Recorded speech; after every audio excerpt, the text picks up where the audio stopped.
Assalamualaikum warahmatullahi wabarakatuh. Balik lagi di Al-Kejepit. Di video kali ini saya akan membagikan pengalaman, mungkin lebih tepatnya bercerita tentang cara bagaimana usaha cucian saya bisa bertahan selama belasan tahun. Tips ini untuk pengusaha pemula, untuk yang sudah besar usahanya bisa di skip.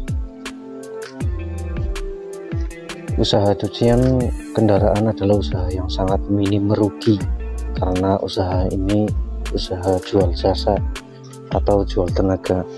Beda dengan usaha jual barang ataupun makanan yang dapat kadaluarsa dan sejenisnya.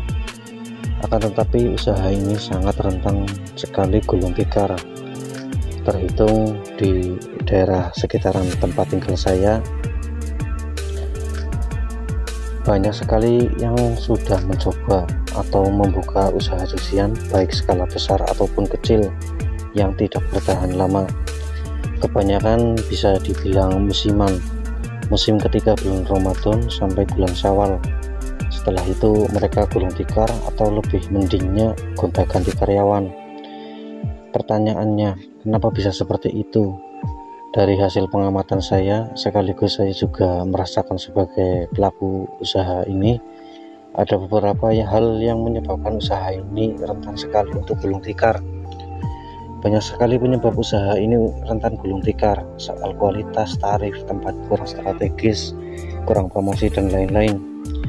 Akan tetapi kali ini saya akan membahas penyebab terbesar karena kenapa bisa cepat gulung tikar. Penyebab terbesar adalah kebosanan. Bosan saat menunggu pelanggan datang, suntuk karena nggak ngapa-ngapain, stres karena kebutuhan semakin banyak, mental down saat melihat cucian kita sepi. Usaha cucian adalah usaha serba salah.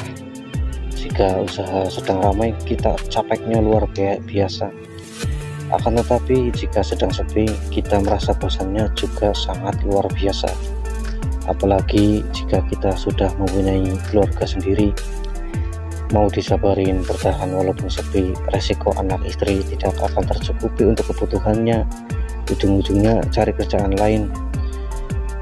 Karena kita tidak ingin mempertaruhkan kesejahteraan keluarga kita. Mungkin jika masih bujang atau belum punya tanggungan, persoalan seperti ini bisa dihadapi dengan mudah. Akan tetapi cara melewatinya itu yang bagaimana? Bermanfaat enggak untuk usaha kita? Menghasilkan enggak untuk kita? Dulu waktu saya masih bujang, belum mempunyai tanggungan keluarga, saat baru buka usaha cucian, banyak sekali waktu luang atau bisa dibilang nganggur karena masih sepi. Saya habiskan waktunya untuk menambal lubang di usaha cucian tempat saya.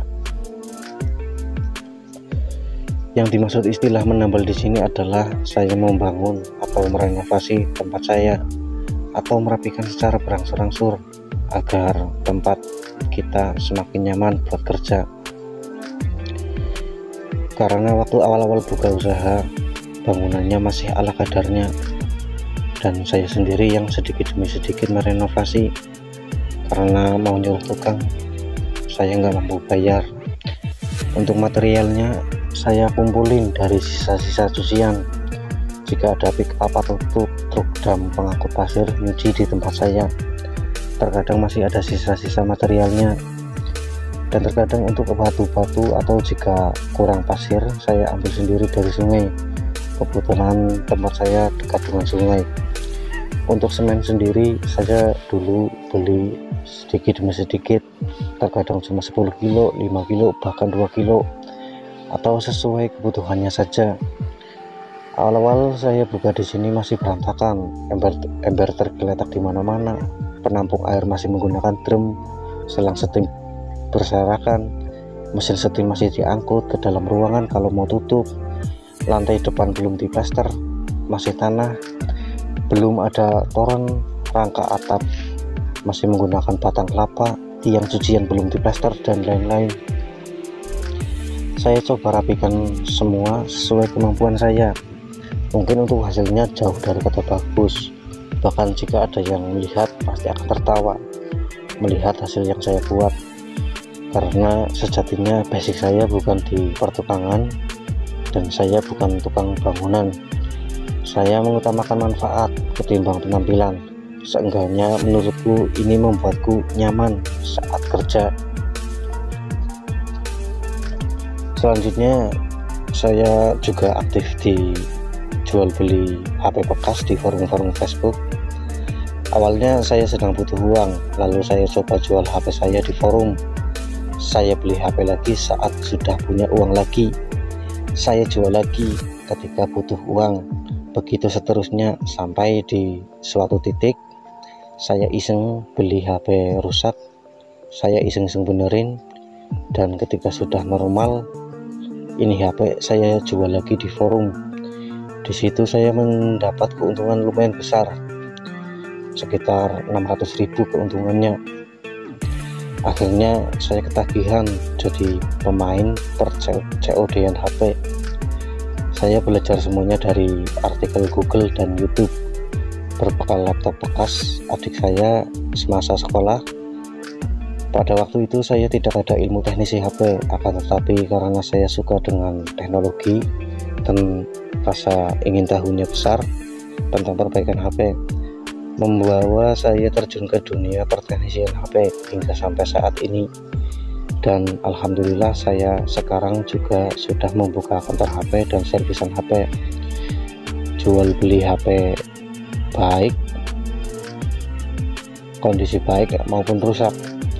Sejujurnya kebanyakan kerusakan HP saya belum bisa mengatasinya.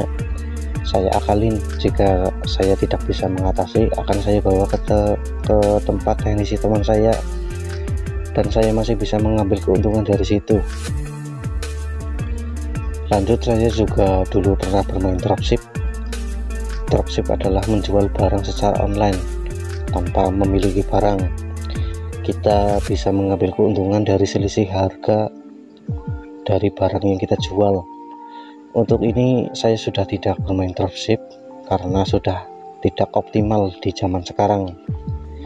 Lanjut, saya juga bermain affiliate.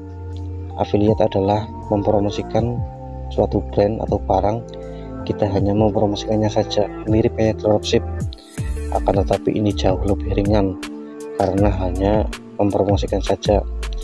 Kita bisa mendapatkan komisi jika ada yang beli melalui link yang kita sebar. Di sini ada dua platform yang saya gunakan untuk jadi afiliator, yaitu TikTok Shop dan Shopee. Untuk hasilnya lumayan bisa untuk sampingan. Selanjutnya jadi konten kreator di YouTube. Untuk ini sebenarnya saya sebelumnya sudah sering bikin channel dengan tema-tema berbagai macam, akan tetapi gagal semua. Dari tema perbaikan HP, tutorial sehari-hari, semuanya sudah saya hapus. Sampai di channel ini saya menemukan kenyamanan saat berkonten, karena setiap saya berkonten tentang usaha cucian, saya juga mendapatkan banyak sekali pelajaran dari teman-teman yang sudah mendukung channel ini. Untuk hasil monetisasi, saya tidak berharap terlalu banyak karena saya sudah mendapatkan keuntungan. Ilmu yang saya dapatkan ketika berdiskusi dengan teman-teman semua, dan juga saya buat channel ini sebagai pengisi waktu luang saja. Selanjutnya saya juga terkadang bantu jualin motor, istilahnya jadi maklar, dan semuanya yang sekiranya saya bisa dan tidak mengganggu atau merugikan orang lain akan saya lakukan. Mungkin capek, iya, pusing, iya, tapi ini semua adalah cara saya mengusir kebosanan saat usaha cucian sedang sepi, dan juga bisa menutup kekurangan jika penghasilan cucian sedang sepi. Tanpa tidak disadari, semua ini membuat usaha cucian saya bisa bertahan sampai detik ini. Anggap saja usahamu adalah kapal besar, dan kapal besar pasti mempunyai skoci-skoci kecil yang dibutuhkan saat kapalmu mengalami kerusakan ataupun kandas. Intinya, manfaatkan apa yang kamu miliki, kamu kuasai, dan kamu sukai. Kamu masih hidup, maka bersikaplah selayaknya orang hidup. Sekedar info untuk teman-teman, channel ini insya Allah juga ada tambahan segmen, bukan cuma segmen tentang usaha cucian. Di antaranya segmen pertama, pengendali air, segmen yang akan membahas tentang usaha cucian. Lalu segmen kedua, Aka Tutor, segmennya akan membahas tutorial kehidupan sehari-hari. Bisa kalian cek di playlist channel ini.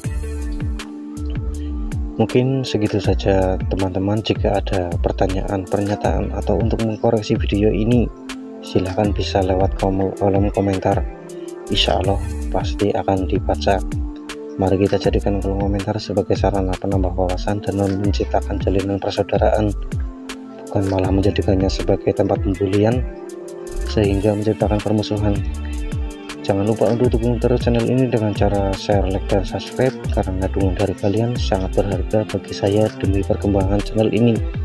Salam lantai basah, sampai jumpa di video selanjutnya. Tetap semangat, tetap bersyukur setiap hari. Wassalamualaikum warahmatullahi wabarakatuh.